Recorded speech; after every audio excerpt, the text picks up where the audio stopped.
gets at a problem for Kamala Harris's campaign. Just 28% of Americans think the U.S. is on the right track. And I want you to put that into perspective, right? When does the average, when the incumbent party loses the election? Look at that. It's just 25%. That looks a heck of a lot like that 28%, right, that currently think the country is on the right track. When the White House party wins, i.e. Kamala Harris's party, the Democrats, 42% on average think that the country is on the right track. This 25% looks a lot more like this 28%. It doesn't look anything like this 42%. This, to me, is a bad sign for Kamala Harris's campaign. The bottom line is it looks a lot more like a loser than it does like a winner when it comes to the country being on the right track. Can an incumbent party win with numbers like this? Yeah, so if we look historically speaking, right, and we say, okay, say the U.S. is on the right track, the incumbent party, when they win. Today, again, it's just 28%. Look throughout history, right? 96, 88, 04, 12, 84. In all of these instances, far more than 28% thought that the country was on the right track. 39 was the lowest back in 1996. We got upwards of 47% in 84. Of course, that was a blowout, right, for Ronald Reagan. So there is no historical precedent for the White House party winning another term in the White House when just 28% of the country thinks that we're on the right track. John, simply put, it would be historically unprecedented. So is there any good news or interpretation or prism you can look through where Democrats can say, well, maybe it's okay? Okay, so let's look back to the last midterm, because sometimes history is made to be broken, Mr. Berman. All right, say the country is on the right track in midterms. Democrats had a good midterm despite this. The old low for the country saying that we were on the right track was 27% back in 1994. Of course, that was a blowout, right? The Republicans romped over the Democrats and Bill Clinton. But this particular past midterm, look, just 26% said that the country was on the right track, and Democrats did pretty gosh darn good. Maybe we've entered a new political environment where Donald Trump is so unpopular that these historical norms, these historical measures that we look at don't actually mean what we think anymore. I'll tell you this much, Kamala Harris better hope that's the case, because otherwise this right track, wrong direction situation will not work out in their favor. The other thing Democrats do say is numbers like the jobs numbers we just saw, they are seeing things improve a little bit week by week on the margins. Yeah, I would say, look, right now, if we're saying, 28% of the country is on the right track, that number was closer to low 20s at the beginning of the year. So it has gone up a little bit, but still, you're very much in the danger zone when we're looking at that right track, wrong direction number. That's where Democrats are right now. They're going to have to hope that there's a historical norm broken like there was in the past midterm, because if there isn't, Donald Trump's going to end up in the White House. I will tell you, no one except for Tom Cruise in Top Gun likes being in the danger zone. Harriet, and thank you very much for that. Goose did. Okay? I don't even know what to do. I'm going to leave it because that was really always best with John to just leave it. I know. So welcome back, everybody. Welcome back, one and all, to the Dr. Nassar Sheikh Show. I'm your host, Dr. Nassar. Let's get into it right away. Folks, when you have lost CNN, when CNN is starting to report these type of polls, and CNN sort of has been the political Dr. Jekyll and and Mr. Hyde, so to speak, this election thing. And look, I'll take anything we can get from CNN coming more towards the center instead of to the left. But with Harry Enten reporting those kind of results, and then you saw, I think it's John Berman, I'm not sure who exactly the other anchor was or co-host there, but he's like trying to go, well, Harry, can you sort of, he's rolling himself into a pretzel, trying to figure something out. Can you at least give us something for Kamala Harris? Are there any crumbs on the table that we can pick up from this? And then he goes into it. You saw what that was. Into how it could say, well, historically, 2022, maybe Trump is hated so much that those historic numbers don't have any meaning anymore. And we're going to break the mold like they sort of did in 2022. I mean, that's certainly a possibility. So let's get straight to what the electoral map looks like according to RCP, Real Clear Polling. And as you can see right here, this includes the toss-up states. They give Trump 219, Harris 215. So according to RCP, couldn't be any closer than this unless it was tied. The toss-ups, Arizona, Georgia, Michigan, Minnesota, Nevada, North Carolina, Pennsylvania, Wisconsin, Nebraska, 2nd District. This is what they're talking about, 104 in the toss-ups. What I want to go and show you now is a map of RCP. If they take the toss-ups away, where are we on October 5th, 2024? All right, so let's see where we're at. And no toss-ups now, right? So we go to no toss-ups. And here we are. Trump wins 281 to 257. And so what do they have? Notice they've given PA to Donald Trump in the Real Clear polling averages, the Real Clear politics average. Trump is ahead, so they've gone ahead and given PA to Donald Trump, North Carolina. So I want to give you an idea of where I stand, and then let's see what's happened over the last 24 hours, a quick history of the polling. We'll talk about that. So stick to the end of the video. I think you're going to really love some of these statistics that are coming out in the polling aggregates and from various pollsters, and what's basically happening in terms of the mail-in ballots, the early voting. It's all pointing in terms of a Trump victory. So what I want to do really right now is give you my idea what my prediction is going to be. So let's go ahead and take a look at that. So I'm going to start with no toss-ups. And then we're going to go through the map. I haven't changed. Here's the alert. Spoiler alert, 345 to 193. Here's how I come up with that. So we're starting with Vance at 281, but here's where I think. Nevada, that's going to go lean Republican. New Mexico, I believe is going to go lean Republican. Minnesota, lean Republican. Wisconsin, I think is likely.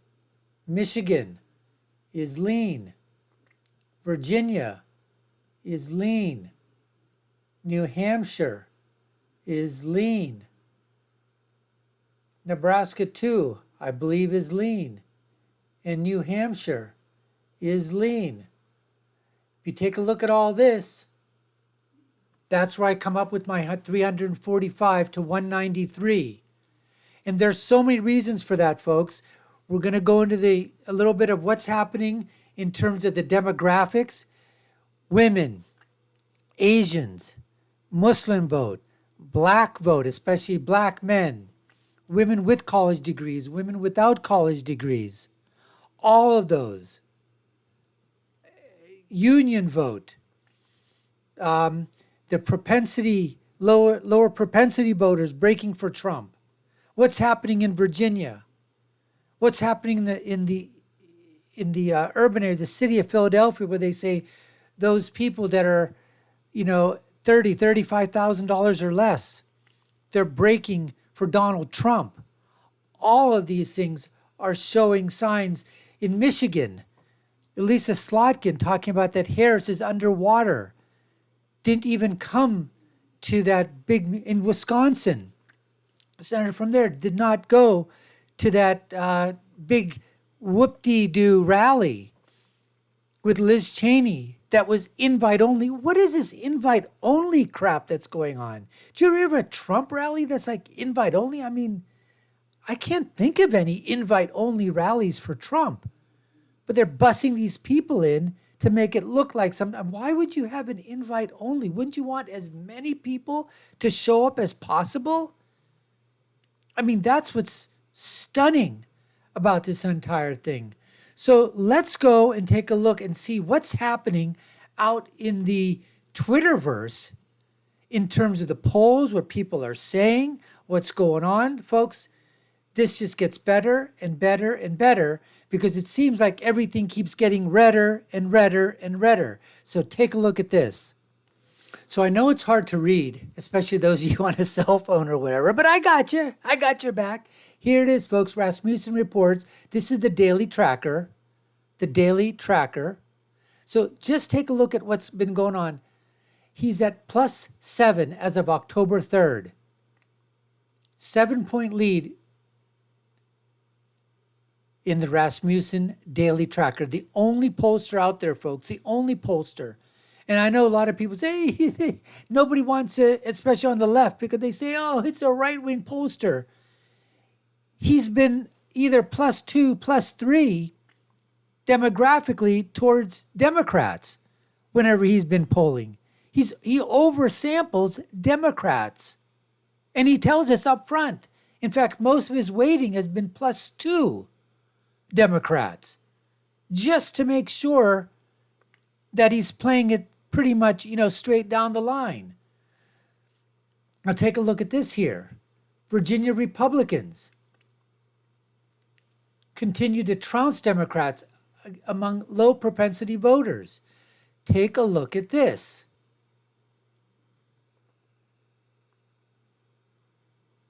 So, if you voted out of the last 4 out of 4 elections, right now, the Dems, in terms of early voting as of yesterday, they're about 60%. GOP is about 40%. Out of that, 4 out of 4 voters, 139,000. GOP, about 96,000. Those that voted 3 out of the 4, 39,500. GOP propensity voters, 30,000. 2 out of 4, 13,000. About 11,000 here. And take a look at the 1 out of 4s. They're basically the same out of the last 4 elections. But look at the people that have not voted in the last 4 election cycles. About 2,000 compared to almost 4.5. And it basically stayed the same. Early voting as of 10/3, 60% to 40%.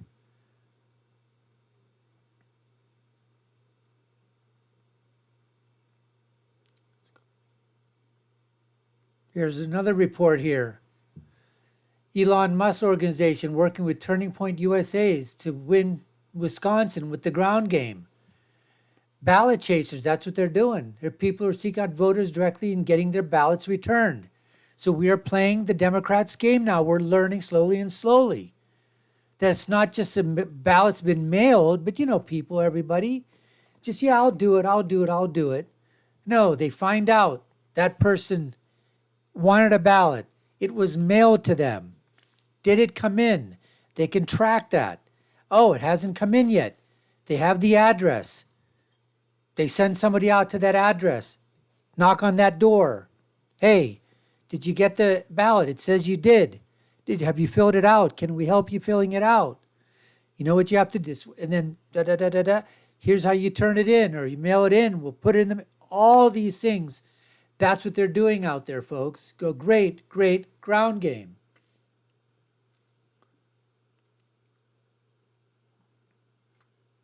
So let's just go through this thing here. Cernovich, Trump odds of winning are 65-35, even if you account, for cheating.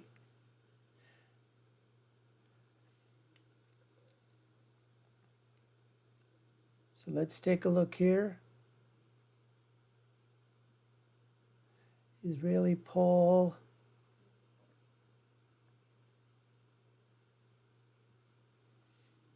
Here's a poll that shows 306. Trump odds 61. This was at AF Insight. They're giving Harris a popular vote, but the win odds are 61% to 37% with Trump at 306, which is pretty much what he did against Hillary Clinton.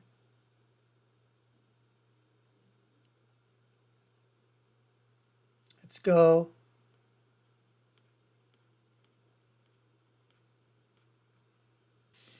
Here you see from Red Eagle Politics. Not going to get another update on both fronts on Monday, but Pennsylvania and North Carolina mail got considerably redder today. And that's what's happening. In Pennsylvania, the mail just keeps getting redder and redder and redder. And as he goes on to say, it's a bad trend for Coconut Kingdom. Oh, here's something that's true. Your new apartment managers, if Kamala is reelected. Yeah, that's so true. MS-13 gang members, Colombian cartel, gang members, Latin American gang members. I mean, unbelievable. And this is exactly what they showed this image before he spoke in Michigan. That's exactly what they need to do, folks. Everything in their own words. In their own words.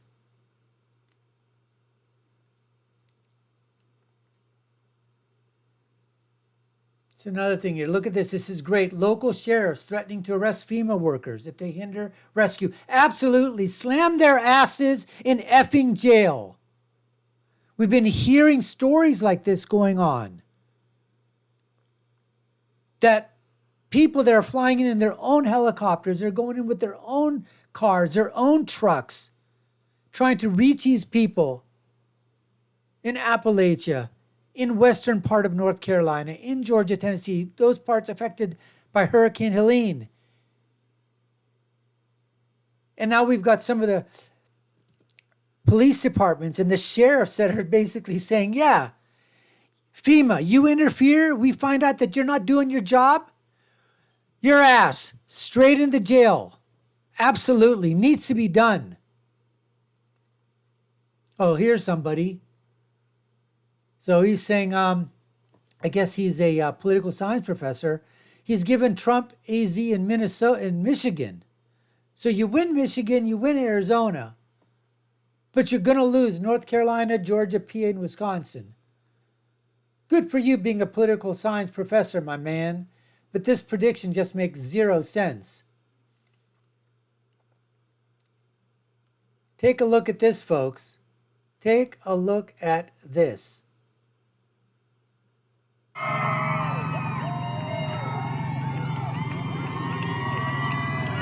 This is in Georgia. Do you see this where when Harris comes to town, did they bust all these people in? I mean, look at this.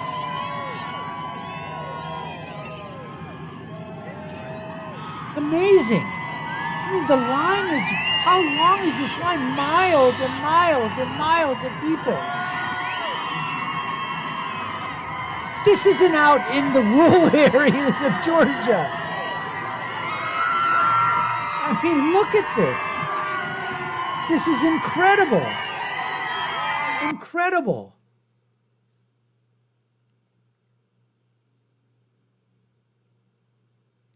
It's a new national poll from Redfield and Wilton. They got Harris up by 2. Never heard of that group. And this is what I'm talking about. Democratic worries in Michigan. Elisa Slotkin running ads that she doesn't want to drive an electric vehicle, opposes EV mandates. Her internals found that Harris was underwater. She didn't even appear with Harris when she comes to, Harris is so toxic right now in Michigan because she's losing the Muslim vote to Jill Stein at around 40 to 45%. And she's losing it to Donald Trump, who's somewhere between 18 to 20%. They've got Kamala at somewhere around 10 to 12%. Trump's running at least 5 to 6 points more than Kamala Harris in Michigan.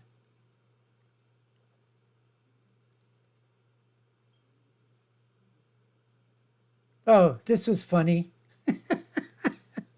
Jill Stein takes the lead in Pennsylvania.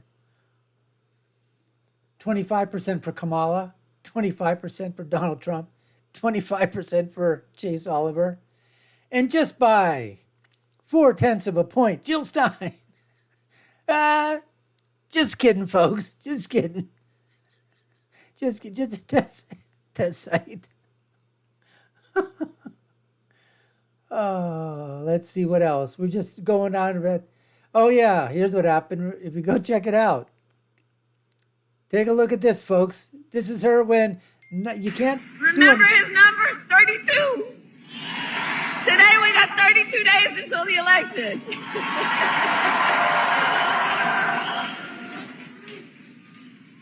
Here's where it goes out, the teleprompter. You can tell. She's 32 days. 32 days. 32 okay, we got days. some business to do. We got some business to do. All right. 32 days. 4 times she said that. We will do it. In 32 days. What a And dipshit. this is going to be a very tight race until the very end. This is going to be a very tight race until the very end. We are the underdog, and we know we have some. There you have it, folks. You can't talk without a script. You saw that. Unbelievable. Unbelievable. And this is what's happening, folks. Who's spearheading the disaster response? Countless private volunteers. Ron DeSantis from Florida, Donald Trump, Nick Sorter, Elon Musk is going there or whatever. And who's picking it up? Our effing federal government. Joe Biden, FEMA, Harris, who's now in charge. Look at what's happening here. Mail numbers aren't looking great for Democrats either. Just some of the things that have happened in the last week. Trump gaining in PA, Michigan, Wisconsin. Betting markets are trending to Trump. JD wins a VP debate. Kamala botches a hurricane response.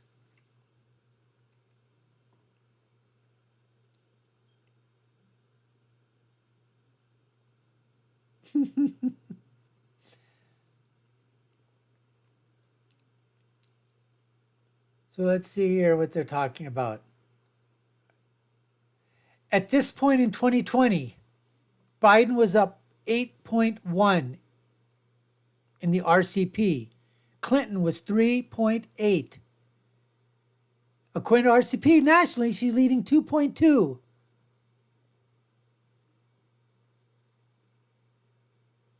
That's what's happening right now.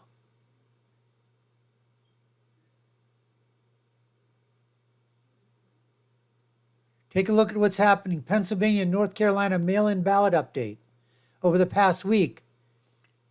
Democrats. Let's just go inside here a little bit and see.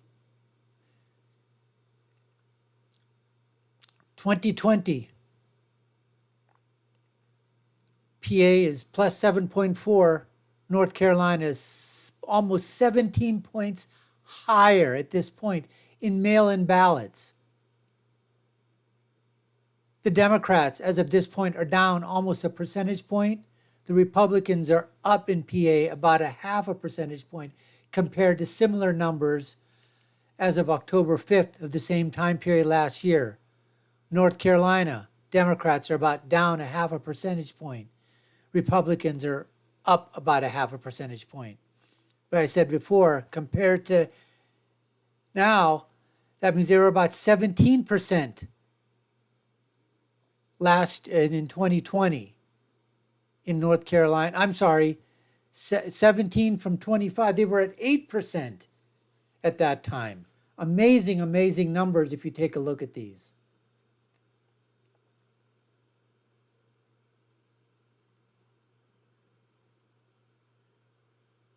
Let's see here.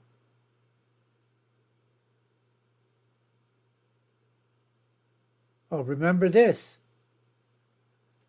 When this fraudster, Anna Cucci Navarro, right? This is what she said. It's frankly astounding that Trump won Florida. He had such little infrastructure, no field offices. Hillary Clinton began organizing Florida well over a year ago. The turnout was all wrong in all the polls. Let me cry about that. Yes, and you think Florida, there's people out there saying that Harris has a chance to flip Florida. I mean, it's unbelievable what these people are saying out there, folks. It's unfreaking believable.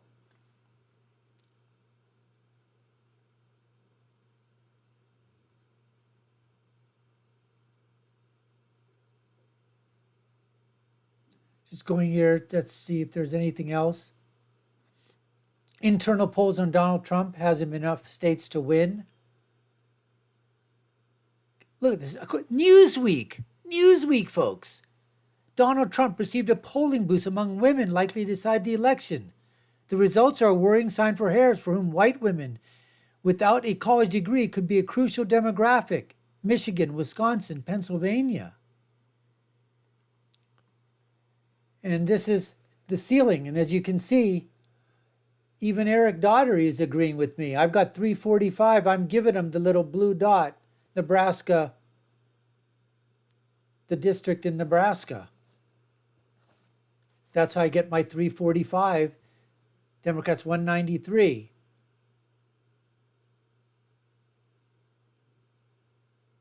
Here's a Butler rally. Look at this Butler rally, folks.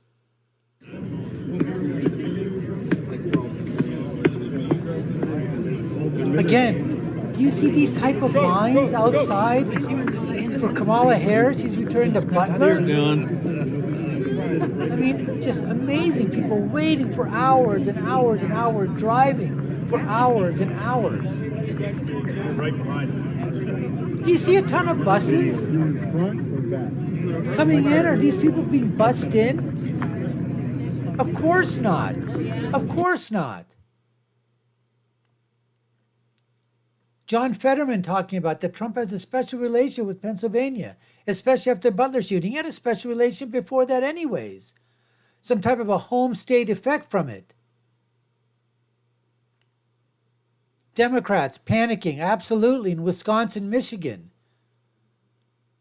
He says, you'll note that these stories aren't coming out about Pennsylvania because public polling already shows that. They know, and it's not good for them. Yes, about time. Putting snipers on all the roofs. I thought they couldn't do that because it was unsafe, because the slope was unsafe for snipers to be up there. That idiot moron who was in charge of the Secret Service, that idiot woman. What a stupid DEI hire, moronic, retarded. I mean, the retards that they hire in government is unfreaking believable.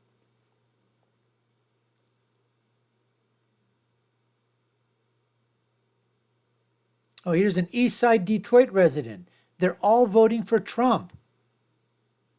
They're all voting for Trump. J.D. Vance holding events in Detroit, Michigan, Johnstown, Pennsylvania. They're blitzkrieging these things, folks.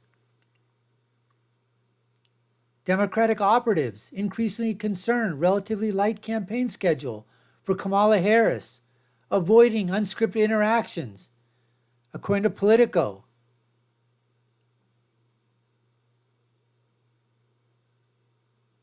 I wanted to show you North Carolina out-registered Democrats by double over the past month.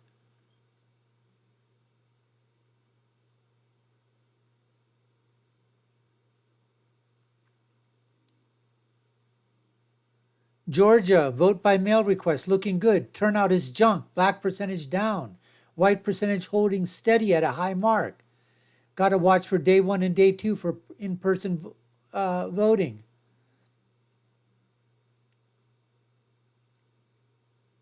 Here's something. I've heard of this gentleman, Ali Dagher, Lebanese American attorney, community leader. I will not be voting for Kamala Harris. No one I know will vote for her. He can't find a single person in the community who supports her. That's it, folks, for Michigan. That's it really for Michigan. Well, folks, we appreciate you taking the time to watch. You've been watching the Dr. Nassar Sheikh Show. I've been your host. My name is Dr. Nassar. If you've done so already, check out our other video links. You all know what to do. Write down your comments below. Where do you think? How many electoral votes are you guys giving President Trump? Do you think I'm absolutely crazy thinking 345? I'm putting myself out there because, like I said, I think New Hampshire's going to flip, New Mexico's going to flip, Minnesota's going to flip, Virginia's going to flip, NE2's going to flip. So I'm putting myself out there. Do I care if he doesn't win those? Of course not. As long as he gets 270, that's all I care about. But it would be nice to have a great, great electoral victory, as well as a popular vote victory as well, folks.